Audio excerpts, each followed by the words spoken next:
So, what's up, guys? Old School Dan here, and one of the keys to having a classic physique, a physique that really stands out, is having a really good serratus muscle. Someone who had a really good serratus was Frank Zane. Alright, so let me give you the video breakdown. First, we're going to talk about what the serratus muscle is. Then we're going to talk about maybe 2 to 3 ways to work your serratus muscle. After that, we're going to go over a video demonstration from Frank Zane himself. It is from when Frank Zane was supervising Sadiq on how to do the dumbbell pullover. So, with that being said, let's get started.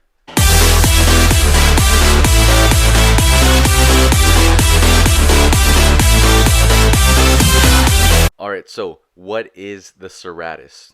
The serratus is the 2 to 3 little fingertips above the rib cage and beneath the armpit. As you can see, I used myself as an example because I think I have a pretty decent serratus. You can see mine, it's under my lower pectoral and between my rib cage right there. So 3 little fingers that you can see the circle right there is pointing to it. Then you can see Frank Zane's on the right. His is very cut deep. It's the 3 little fingertips right between the armpit and rib cage. That's the serratus right there. There's not much detail required about what the serratus is, but I think you got a clear idea. So we're going to move on to 2 to 3 ways on how to work the serratus. Alright, so there's many ways to work your serratus. I probably know maybe 10 different ways to work your serratus, but let me give you the 3 most efficient exercises and actually the most old school ways to work your serratus. Alright, so the number one way to work your serratus is the dumbbell pullover. This is a classic exercise. They've been doing this for like ever, since like probably like since Arthur Saxon or maybe Eugene Sandow, probably something like that. But this is something that will also expand your rib cage, and depending on how you do it, you can also work your upper chest really well too. This will also pump up your triceps as well. Now, I'm not going to talk about how to do it because I got a video demonstration coming up later on at the end of the video. So just stick around for that. And we're going to move on to the next way to work your serratus. Alright, so this is the second way to work your serratus. Now, don't get this confused because I think a lot of people think this will expand your rib cage. It doesn't. Doing it this way will not expand your rib cage, but it will work your lats. It will work the width of your lats really well, your triceps to an extent, and it will work your serratus very good too.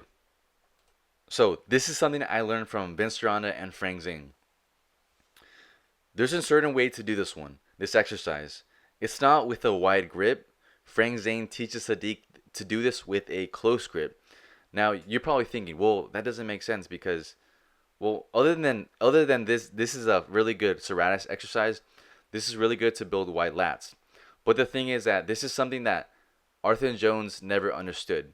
Why people did wide grip bench presses and why people did wide grip pull-ups. Because the thing is, it's a shorter range of motion, which he didn't understand why people did it. Why would you do it if it doesn't really benefit you? Because it's like there's like no range of motion when you're doing the wide grip chin up or the wide grip bench press, and that's true. There's like a short range of motion, and the more range of motion you can get from a movement, the more muscle you're gonna be able to build from it.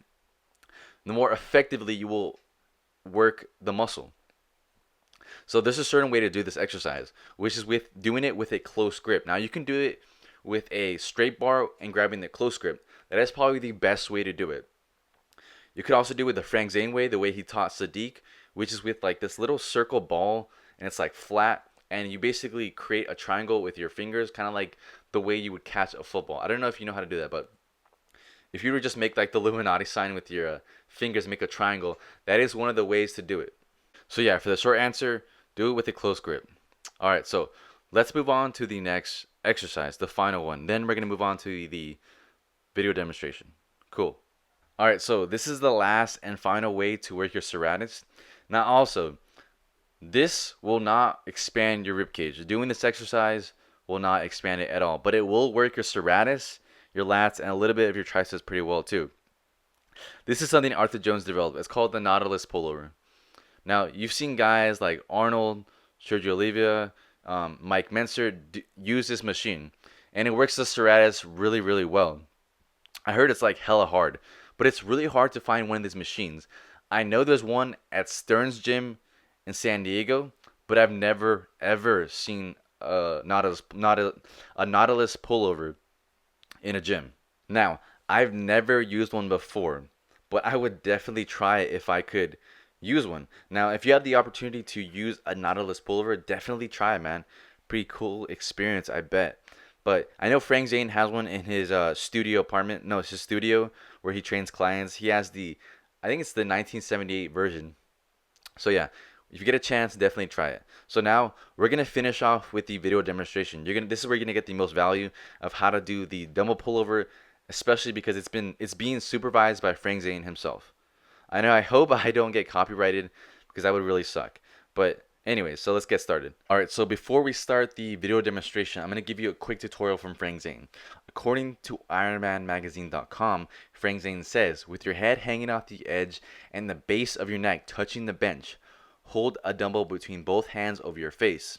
Take a deep breath and with your elbows slightly bent, lower the dumbbell as far as it will go towards the floor. The way you do it is like this. I'm not going to use the weight because you get like this. Weight's hanging in here. Yeah. Your hands right here. And you go way back. I mean, Inhaling. way back. Inhaling. Way back and stop over your Okay. face. Now, is there any contraction in your abs, or are you trying to not even? No, There's nothing. It's just floating. You can isolate that. Okay. You don't want to drop your hips too much. Just Now, you may notice he said don't drop your hips. Now, Larry Scott used to drop his hips when he would do the dumbbell pullover. There's a certain reason why he would do that, but we're not going to get into that right now. But Frank Zane, one of the key things he says when doing this exercise is don't drop your hips. your arms a little more and get it lower. That's it.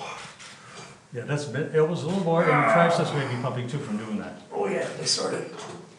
Good. All right, so another thing you may have noticed is that he doesn't move his head. This is one of the key things to doing the pullover. You don't move your head at all. Just face the ceiling. Your arms a little more and get it lower. That's it. Yeah, that's a bit. Elbows a little more, and your triceps may be pumping too from doing that. Oh yeah, they started. Good. Nice. So I hope this video helped out a lot. Give it a like right now. Subscribe if you want to see more videos like this. Thanks for watching. This is Old School Dan checking out. Peace.